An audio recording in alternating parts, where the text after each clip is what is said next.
We have with us Mr. Chodia. Thanks a lot, sir, for joining in. Always a pleasure speaking with you.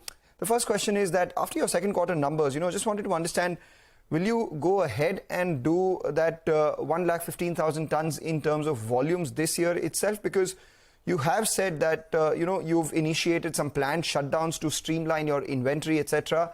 What happens to your volume guidance for the second half of this year?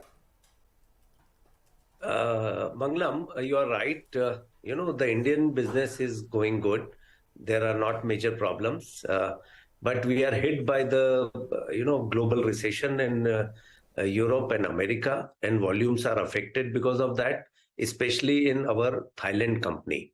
Thailand company is more exposed to this, and the volumes for this year may not be as projected earlier. We'll be doing a growth of around 7-8% in volumes this year. Thailand may remain flat. India may grow around 10%. So now the new guidance will be close to 98,000 tons of volume. And the breakup for that in India and Thailand would be what?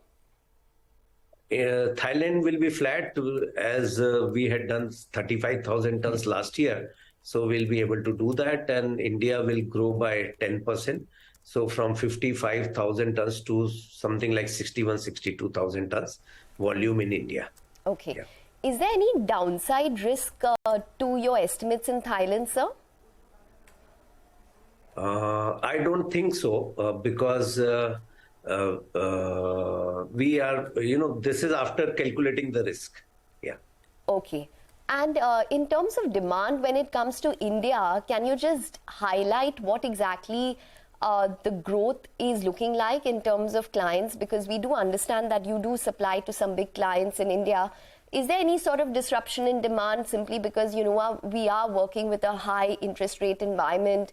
There could be possible rate hikes coming in the future as well? Yeah, we have considered all that risk. Till last quarter, we were not able to, supply our customers on time.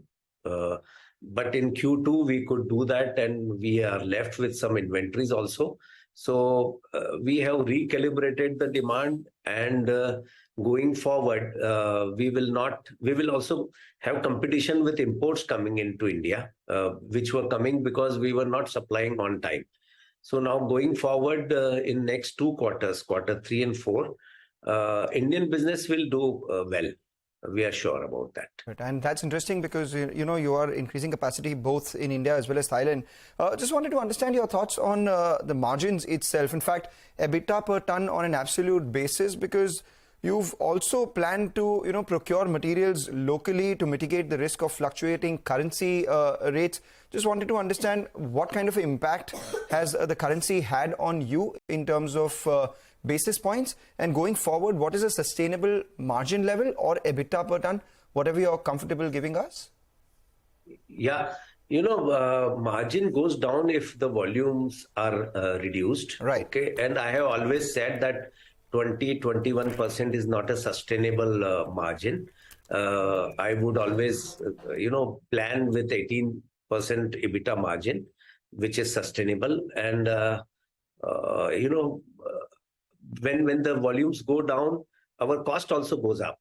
So that is the reason for lower EBITDA percentage in Q2. Okay. You did have some amount of high cost inventory that in terms of raw materials that you were sitting on in this quarter. And that is one of the reasons your margins also probably got impacted. Yeah. Can you tell us Correct. if that has already liquidated? Are these external elements probably going to impact your margins going forward? And hence, what would be a sustainable range that you would probably see in the second half? Yeah, we always have a time lag between the price corrections. We buy raw material on a monthly basis, and we sell to our customers on a quarterly basis. So most of the inventory correction has happened. So in Q3, we won't have a negative impact of the, inventory cost. But as I told you, 18% will be a sustainable margin I'll plan with. Right. Mr. Chodia, 2-part question. One is on your market share. On the one hand, we have seen you increasing your capacity. Secondly, a lot of local capacities are shutting. So what does your domestic market share stand at? What does it go once, all your capacity increase is taken? And secondly, Michelin, you've been talking about them being empaneled as a client. They've now come on board as a client. How much do they add in terms of orders? When does the first order come in? Michelin is not a very big customer in terms of volume, but their quality requirement and getting approval from Michelin gives a lot of learning to the company. Okay, so that way it is very important. With Michelin approval, we will have our customers open to buy material in Europe and other parts of the world. So that way it is very, very important. So now we have got regular supply started to Michelin in India, and we are also talking to customers in Europe based on these approvals. On the capacity expansion, we are going ahead with our planned capacity expansion. Thailand will become 60,000 tons by end of November. We have got the environmental impact analysis report, and we are allowed to increase that capacity. Of course, the utilization in Thailand will be low because of we are exposed to customers who in turn export tires to Europe and America. So their demand has come down. They are not running at 100% capacity. That is the only single biggest reason for poor performance of Rajratan in Q2. Otherwise, Indian business is doing well.